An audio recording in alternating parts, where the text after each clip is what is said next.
Hello दोस्तों, आप सभी का हमारे यूट्यूब चैनल पर स्वागत है। तो जो भी एमए हिंदी सब्जेक्ट से एमए कर रहे हैं और फर्स्ट सेमेस्टर के आपके जो पेपर्स चल रहे हैं उसमें आपके 2 पेपर हो चुके हैं आपके, ठीक है। अब हम तृतीय पेपर की बात करेंगे और ये एमए का है, आपका पहला सेमेस्टर है और हिंदी सब्जेक्ट है। और तीसरा पेपर है आपका भक्तिकालीन काव्य। तो इसमें हम क्या करेंगे, एक एक टॉपिक पकड़ेंगे, जैसे कि आपके दीर्घोत्तरीय और लघुत्तरीय और जो भी रहेंगे। तो इसमें आपका पहले क्या आएगा कि इसमें है आपके भक्ति आंदोलन के जो पहली इकाई है, पहली इकाई से संबंधित जितने भी आपके लॉन्ग आंसर शॉर्ट आंसर्स जो होंगे वो हम कंप्लीट कर लेंगे, ठीक है। तो इसमें क्या आएगा कि भक्ति आंदोलन के संबंधित हमसे पूछा जाएगा और काव्य संप्रदाय दार्शनिक पृष्ठभूमि इन सभी को हम देखेंगे, ठीक है। देखने के बाद हम क्या करेंगे, फिर उसके बाद जो आपका आएगा सेकेंड वीडियो में हम कबीर दास जी से संबंधित आपके लॉन्ग आंसर शॉर्ट आंसर और इनसे संबंधित जितने भी इनकी रचनाएं हैं या इनकी छोटे छोटे वाक्य हैं, दोहे हैं, उन्हें कंप्लीट कर लेंगे, ठीक है। तो चलिए स्टार्ट करते हैं। आज का हम देख लेंगे। तो आज की वीडियो में हम आपकी इकाई फर्स्ट है आपकी भक्तिकालीन काव्य, तो इससे संबंधित जितने भी आपके क्वेश्चन आएंगे लॉन्ग और शॉर्ट उन सभी को हम कंप्लीट कर लेंगे। तो चलिए हम स्टार्ट करते हैं। पहले हम लॉन्ग आंसर देख लेंगे, ठीक है।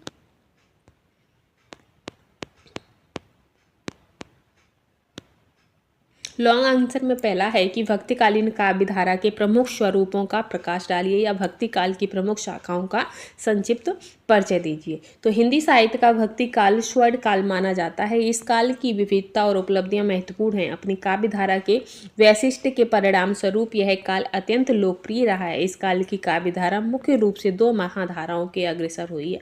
इन्हें सगुण और निर्गुण नाम से जाना जाता है। इन्हीं 2 उपधाराएं हुई हैं, जिन्हें राम भक्ति धारा और कृष्ण भक्ति धारा तथा ज्ञान मार्गी काव्य धारा और प्रेम मार्गी काव्य धारा के नाम से जाना जाता है। वहीं निर्गुण काव्य धारा की बात करें तो आगे फर्स्ट है कि निर्गुण काव्य धारा। तो निर्गुण काव्य धारा भक्तिकालीन रचनाकारों के सभी संत कवियों ने निर्गुण ब्रह्म की उपासना को महत्वपूर्ण माना है। ब्रह्म की शक्ति महान है, इसे किसी प्रकार से शब्दों में प्रकट नहीं किया जा सकता है। यह अंततः है, इसीलिए वर्णातीत है। प्राचीन भारतीय दार्शनिकों ने ब्रह्म को सत और रज और तम इन तीनों गुणों से परे बतलाया था। उसे ही निर्गुण भक्ति काव्य धारा के कवियों ने इसी प्रकार की सीमाओं से रहित स्वच्छंद निरूपित किया है। यह ब्रह्म संपूर्ण जगत के कण कण में समाया है। यह आत्मा रूप में सबके अंदर विद्यमान है। बाह्य जगत में चेतन और चेतन रूप में कार्यशील है। इसे तो केवल अनुभव से ही जाना जा सकता है। यह विराट और अव्यक्त होने के कारण अनुभव से भी नहीं अधिक और परे है। निर्गुण भक्ति काव्य धारा ने अपनी 2 उपशाखाओं के माध्यम से उपयुक्त तथ्यों प्रभावों को प्रस्तुत किया है। वे क्या है, ज्ञानाश्रयी शाखा और प्रेम मार्गी शाखा। ज्ञानाश्रयी शाखा, इस शाखा के कवियों ने ज्ञान के माध्यम से ईश्वर की प्राप्ति का उपदेश दिया। इस प्रकार से ईश्वर प्राप्ति के लिए गुरु की शरण, गुरु का ज्ञान प्राप्त करना अत्यंत अनिवार्य है। इसीलिए इन कवियों ने गुरु महिमा स्वरूप और इसकी प्रतियोगिता पर बार बार वर्णन किया है। इसके अतिरिक्त इस शाखा के कवियों ने नैतिकता का महत्वांकन संत महिमा और सदाचरण के द्वारा भी किया है। जातिहीनता और बाह्य आलम्बनों का मूलोच्छेदन करने के लिए इन्होंने कड़ी से कड़ी और खरी खोटी बातों को कहने में कोई संकोच नहीं किया है। इस प्रकार के विचारों को प्रस्तुत करने वाले कवियों को संत कवि के नाम से पुकारा गया है। वास्तव में ये कविगण संत और महात्मा थे। इसमें नैतिकता सत्याचरण कूट कूट कर भरा हुआ था। इस धारा के प्रमुख कवियों में महात्मा कबीर दास जी, दादू रैदास, गुरु नानक, सुंदरदास, पलटू आदि है। उन्होंने अपनी मिश्रित भाषा के प्रयोग से मुस्लिम और हिंदू दोनों को मोह लिया है। खड़ी बोली, राजस्थानी, अवधी, ब्रज भाषा आदि के शब्द प्रयोग पर इनका असाधारण अधिकार था। दलित वर्ग के प्रति इस काव्य धारा के कवियों की सहानुभूति इतनी अधिक थी उतनी ही काव्य धारा के कवियों की नहीं रही। वही है प्रेम मार्गी शाखा।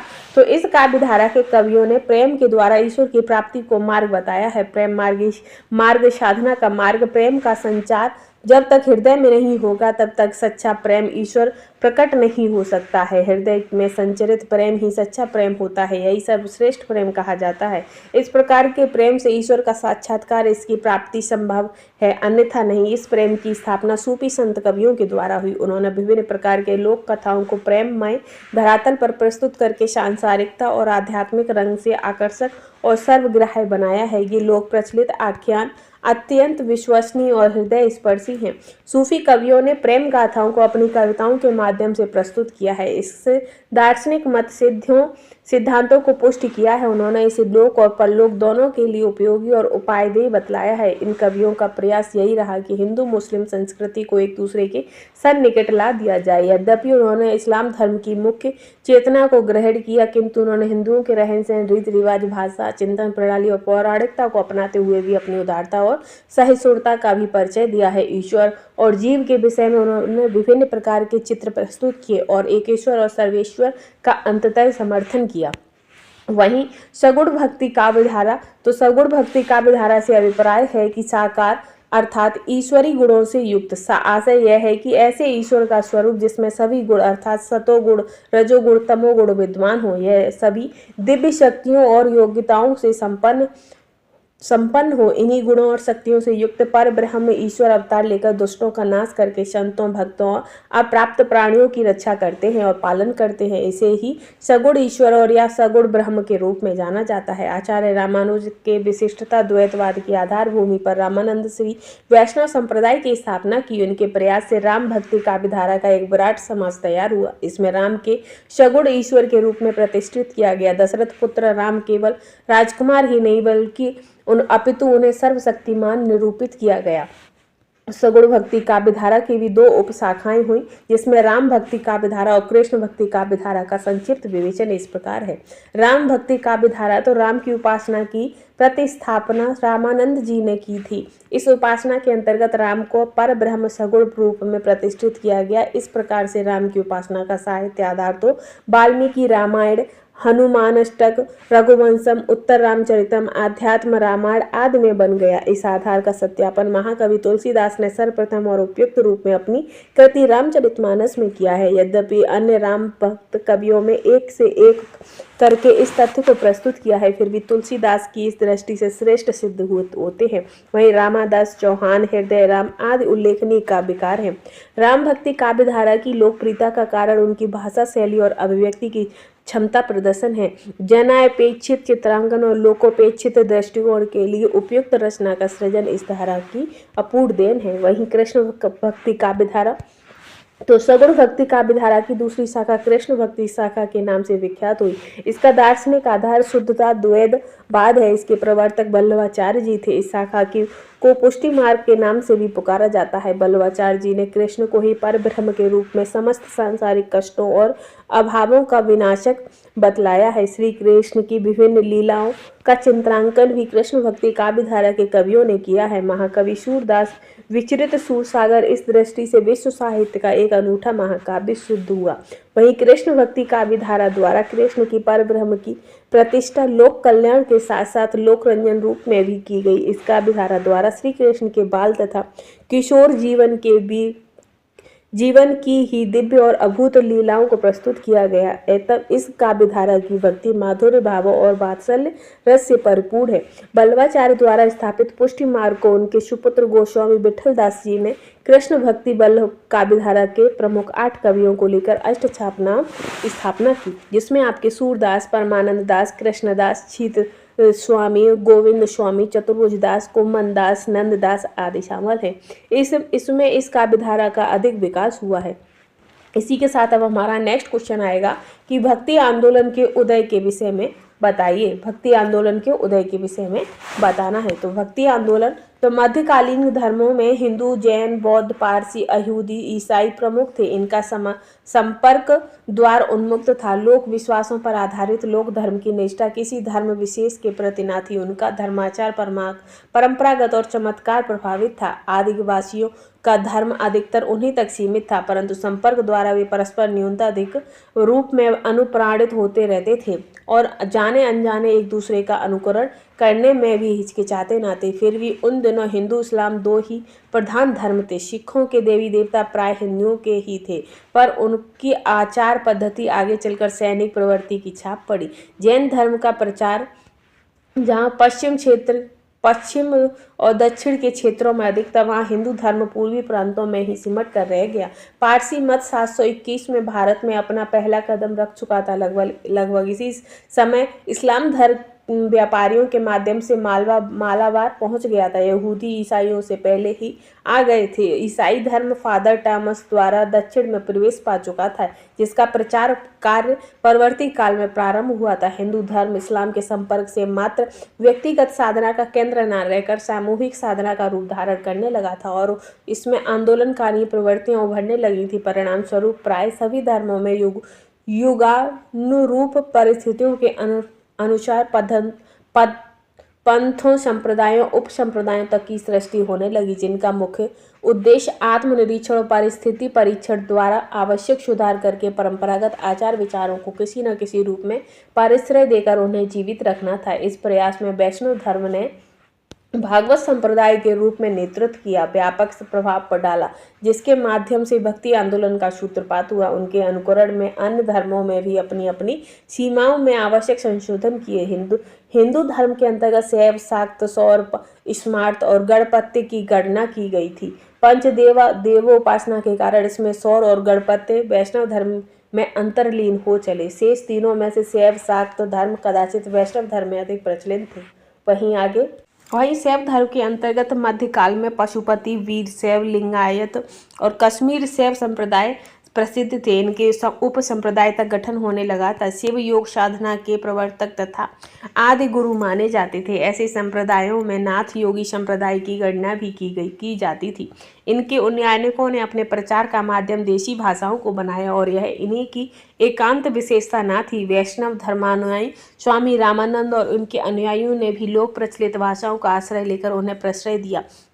इसी प्रकार अन्य संप्रदायों ने भी अपने अपने मतों के प्रचार के लिए क्षेत्रीय भाषाओं को ही अपनाया, परंतु इस प्रवृत्ति में मूल में एक और जहां श्रमण संस्कृति की प्रेरणा थी, वहीं दूसरी ओर यह जनसंपर्क का परिणाम भी था। वैष्णव धर्म मूल रूप से भक्ति प्रधान और योग साधना का परिवर्ती होने के कारण उसे यति किंचित प्रभावित भी कहला सकता था। पांचरात्र मत में ही मूर्ति विधान और मंदिर निर्माण की व्यवस्था मुख्य रूप से आधारित थी। वैष्णव धर्म संप्रदाय और उप संप्रदायों की सृष्टि प्रधान रूप से अब उनके आचार्यों तथा प्रवर्तकों द्वारा दार्शनिक सिद्धांतों की व्याख्या करने के कारण से हुई थी। द्वैत, अद्वैत, विशिष्टता द्वैत, भेदाभेद, शुद्धता द्वैत आदि इन्हीं के परिणाम थे। इनके द्वारा अपनाई गई भक्ति किसी न किसी दर्शन पर आधारित थी। परिणाम स्वरूप ये स्वयं को एक दूसरे से पृथक मानने लगे, परंतु दूसरी ओर ऐसे वैष्णव मतावलंबी उप संप्रदाय को भी अस्तित्व था जो किसी दार्शनिक सिद्धांत पर उतना बल देना अनिवार्य नहीं समझते थे। रामवत, सहजिया, वारकिरी, महानुभाव, वहीं पंचसखा आदि ऐसे ही उप संप्रदाय थे। शाक्त धर्म में भी दक्षिण मार्गी और वाम मार्गी नामक दो श्रेणियां बन गईं। कबीर ने वाम मार्गी शाक्तों के प्रति विरक्त और अनास्था प्रकट की, जो प्राय अनाचार्य तक में लिप्त हो जाया करते थे। हिंदू धर्म को सुव्यवस्थित करने के लिए शंकराचार्य ने स्मार्त संप्रदाय की स्थापना की, जिससे पंचदेवोपासना की व्यवस्था की गई। आगे चलकर इसमें अंधविश्वास ने स्थान पा लिया, जिसमें भक्ति का मूल रूप धूमिल पड़ गया। पारलौकिक फल की आशा में लौकिक मर्यादाओं के बंधन कसते थे। तीर्थ और मंदिर व्यापार केंद्र से लगने लगे। पंडों पुरोहितों के आचार व्यवहार मर्यादा का उल्लंघन कर उच्च श्रृंखला की कोटि तक पहुंच गए थे। वहीं श्रमण धर्म के अंतर्गत बौद्ध और जैन मतों की गणना की जाती थी, जिनका लोक धर्मी होने के कारण निर्गुण भक्ति का न्यूनाधिकार प्रभाव पड़ा। जैनियों की तपोनिष्ठ नैतिक आचार पद्धति और बौद्धों की निर्वाण शून्य तत्व मध्य मार्ग आदि का प्रभाव उन पर पड़े बिना न रह सका। मध्यकाल में उक्त दोनों धर्मों में पुराण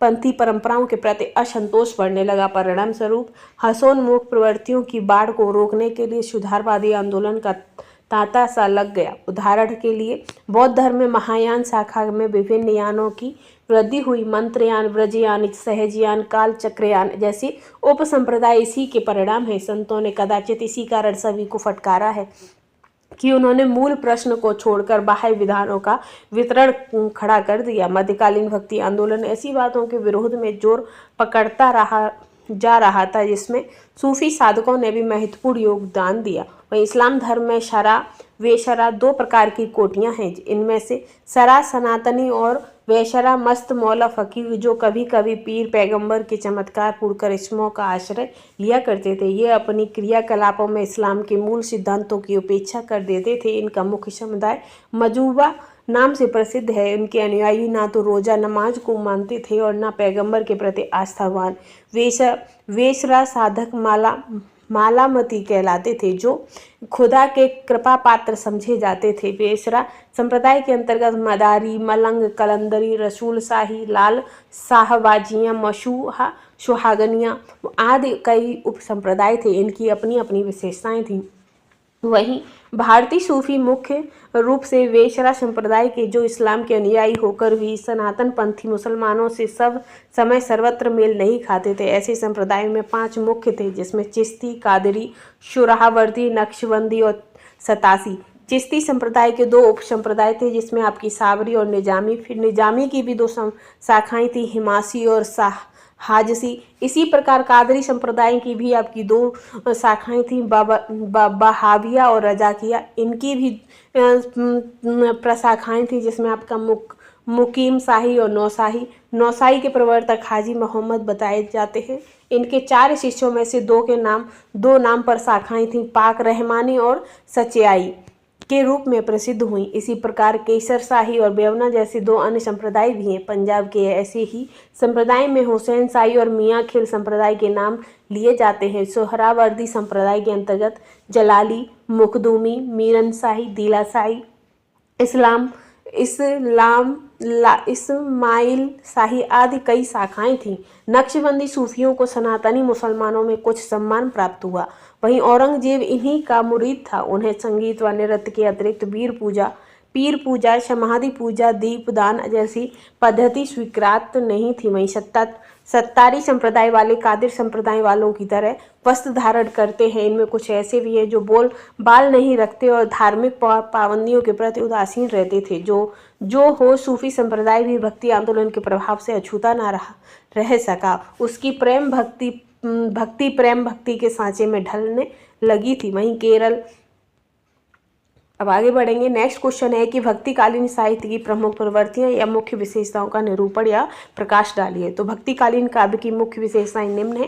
पहली आती है कि भक्ति भावना। तो इसमें भक्ति भावना, तो इस काव्य धारा में भक्ति का ही अपार क्षेत्र दृष्टिगोचर होता है। भक्ति रस में संपूर्ण जनमानस मग्न है। इस प्रकार के वातावरण को विविध भक्तिपूर्ण रचनाओं ने अलग अलग ढंग से निरूपित किया है। सभी कविगण अपनी काव्य धारा को सिद्धांतमयी पद्धति से ईश्वर के प्रति अटूट भावों को प्रकट करते हुए अपने विचारों का प्रतिपादन करते हैं।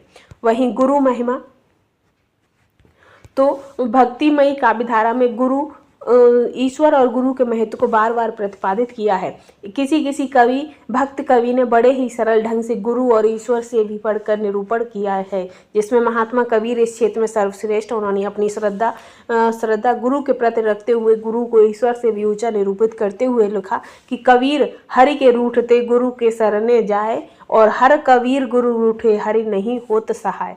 वही है कि इसी प्रकार तुलसी ने, जायसी, सूर आदि के महाकवियों ने गुरु की महिमा का प्रतिपादन किया है। नाम स्मरण, तो ईश्वर के नाम स्मरण की रट भक्त कवियों में समाई रहती है। नाम तो रूप और साकार से भी बड़ा है। नाम जप का महत्व सगुण और निर्गुण दोनों ही भक्त कवियों ने माना है। इसे प्रेरणादायक रूप में प्रतिपादित किया है। वहीं आगे दिया है कि कविवर तुलसीदास ने राम से भी बढ़कर नाम का सत्यापन करते हुए लिखा है कि राम एक तपस्ती तारी, नाम कोटि खल कुमाति सुधारी, कहो कहीं नाम बढ़ाई, राम न सकई राम गुण गाई। वही है लोक कल्याण की भावना।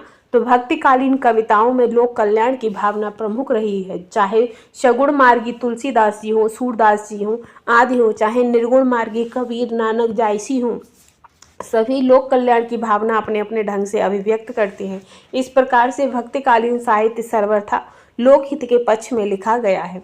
वहीं सामाजिक विषमता का विरोध, तो भक्ति काव्य धारा में सामाजिक विषमताओं और विडंबनों का तीव्र विरोध किया गया है। सगुण मार्गी तुलसीदास ने असामाजिकता का मूलोच्छेदन करने के लिए ही राम को मर्यादा पुरुषोत्तम रूप में अभिचित्रित किया है। महाकवि सूरदास ने कृष्ण के लीलामय जीवन के चित्रांकन का मुख्य उद्देश्य सामाजिक विषमताओं को उखाड़ने के लिए ही किया था।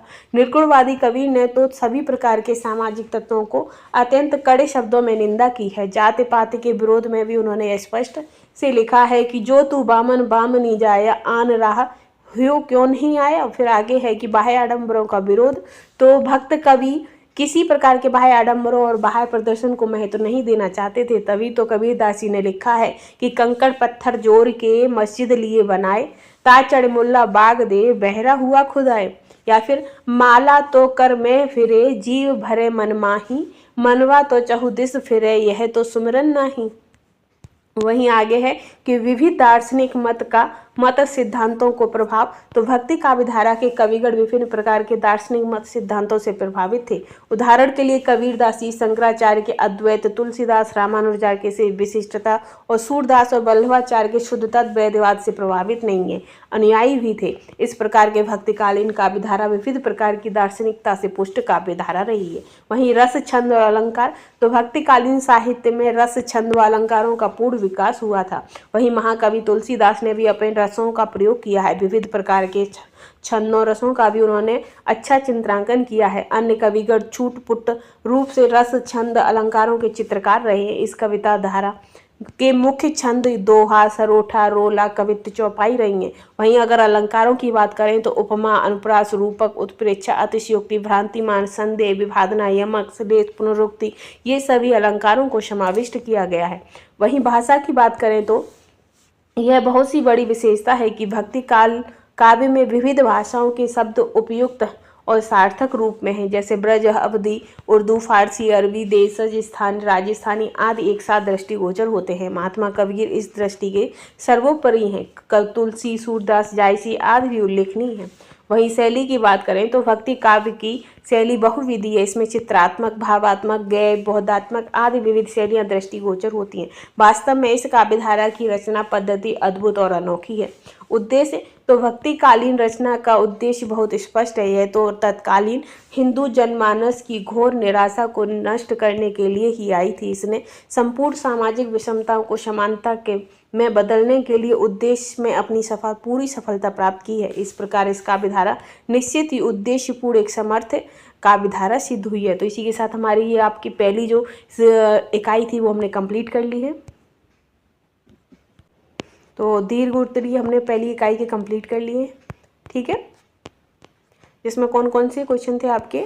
भक्तिकालीन काव्यधारा के प्रमुख स्वरूप, प्रमुख शाखाएं और उसका उदय आंदोलन, जो भक्ति आंदोलन का उदय कैसे हुआ था उसके विषय में, और भक्तिकालीन की जो आपकी विशेषताएं थी, प्रवृत्तियां था, उन्हें देख लिया है, ठीक है। अब इससे भक्तिकालीन जो आपका है टोटल, इसमें भक्तिकालीन से संबंधित इसकी जो शॉर्ट आंसर्स हैं उन्हें हम देख लेते हैं, लघु उत्तरीय प्रश्नों को, ठीक है। तो लघु उत्तरीय प्रश्न में पहला प्रश्न है कि भक्ति काल की प्रमुख धाराएं बताइए। तो भक्ति काल की प्रमुख धाराएं कौन सी हैं? तो आपका आंसर हो जाएगा कि भक्ति काल में आपकी प्रमुख धाराएं दो भागों में बांटी गई हैं, निर्गुण धारा और सगुण धारा। निर्गुण धारा को भी दो, संत काव्य और सूफी काव्य में बांटा गया है, और सगुण को राम काव्य और कृष्ण काव्य में बांटा गया। संत काव्य में आपके कबीर जी आते हैं, और सूफी काव्य में जायसी, और राम काव्य में तुलसी, और कृष्ण काव्य में सूरदास जी आते हैं। फिर है कि भक्ति काल की निर्गुण भक्ति धारा का परिचय दीजिए, यानी कि निर्गुण भक्ति धारा को हमें बताना है। तो भक्ति काल की निर्गुण धारा में निरंतर ब्रह्म को मानने वाले कवि आते हैं। ये भक्ति दो शाखाओं में विभाजित है, ज्ञान मार्गी शाखा और प्रेम मार्गी शाखा। ज्ञान मार्गी शाखा, तो ज्ञान मार्गी या ज्ञानाश्रयी शाखा के अधिकांश कवि संत थे।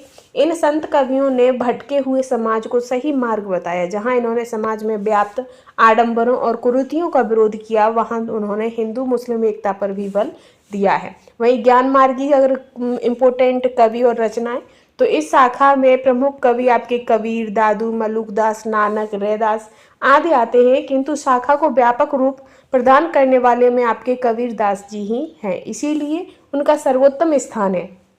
कबीर की रचनाएं तो साखी, शबद, रमैनी, ये इनकी रमैनी रूप में विद्यमान इनकी रचनाएं हैं। वहीं प्रेम मार्गी शाखा की बात करें तो प्रेम मार्गी शाखा के सूफी काव्य धारा कहलाती है। इस शाखा के कवियों ने हिंदू परिवारों की कथाओं के माध्यम से सूफी संतों का प्रतिपादन करके हिंदू और मुसलमानों में एकता स्थापित करने का प्रयास किया।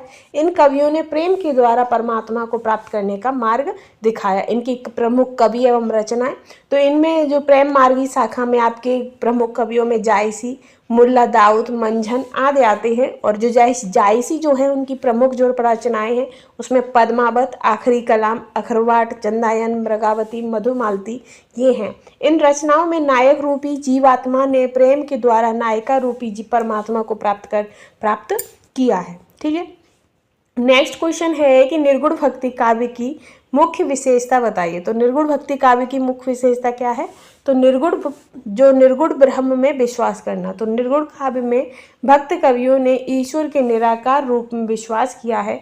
उन्होंने ईश्वर के सगुण रूप का विरोध किया। निर्गुण ब्रह्म अजन्मा और निर्विकार है, वह घर घर में विराजमान है। उसी ब्रह्म की आराधना पर इन कवियों ने बल दिया है। साथ ही गुरु की महत्ता। तो निर्गुण कवियों ने गुरु या पीर को अत्यंत महत्व दिया है। गुरु ही साधक को सिद्धि तक पहुंचाने का माध्यम है। गुरु की कृपा से माया तथा शैतान के व्यवसाय का ध्वंस होता है। गुरु के बिना ज्ञान नहीं और ज्ञान के बिना मुक्ति नहीं है। वहीं रहस्यवाद। तो निर्गुण भक्तों ने अव्यक्त सत्ता की प्राप्ति का संकेत किया है। उनके अनुसार उस रहस्यमय का मिलन प्रेम से ही संभव है। माया से सावधान। तो माया को निर्गुण कवियों ने साधना पथ में व्यवधान के रूप में स्वीकार किया है। उसे मुक्त होकर ही मुक्ति संभव है। विरह की प्रधानता। तो निर्गुण भक्तों ने विरह का उन्मुक्त गान किया है। उनके विरह में एक अनूठी कसक और वेदना है। वहीं साधना और पवित्रता। तो समन्वय आदि अनेक विशेषताएं भी इस भक्ति शाखा की हैं। वहीं आगे संत काव्य यानी कि निर्गुण ज्ञानाश्रयी शाखा के विषय में। तो संत काव्य निर्गुण ब्रह्म की उपासना का काव्य है। इसमें ज्ञानत्व की प्रमुखता है। शंकराचार्य का द्वैत दर्शन इसका प्रमुख दार्शनिक आधार है। संत काव्य धारा पर उपनिषद, नाथ पंथ, सिद्ध संप्रदाय, इस्लाम धर्म तथा सूफी दर्शन का भी प्रभाव देखा जा सकता है। जैसे कि ब्रह्म, जीव, जगत और माया संबंधी विचार उपनिषद से, योग साधन नाथपंथियों से, एकेश्वरी भावना इस्लाम से, वैदिक कर्मकांडों का विरोध बौद्ध धर्म से और प्रेम माधुर्य भावना सूफी दर्शन से प्रभावित है। भक्ति भावना के साथ सामाजिक सुधार और जन जागरण संत काव्य की प्रमुख विशेषता है। इस काव्य धारा के प्रतिनिधि कवि आपके कबीरदास जी है। इनके अतिरिक्त दादू, सुंदरदास, रैदास, पलटू साहब, गुरु नानक, भीखा साहब, सहजोबाई और दयाबाई प्रमुख संत काव्य हैं। वहीं संत काव्य की विशेषताएं। तो ये संत काव्य की विशेषताएं निम्न है, जिसमें आपके निर्गुण ब्रह्म की उपासना करना, एकेश्वरवाद का समर्थन करना, नाम स्मरण का महत्व, साथ ही सदगुरु का विशेष महत्व है।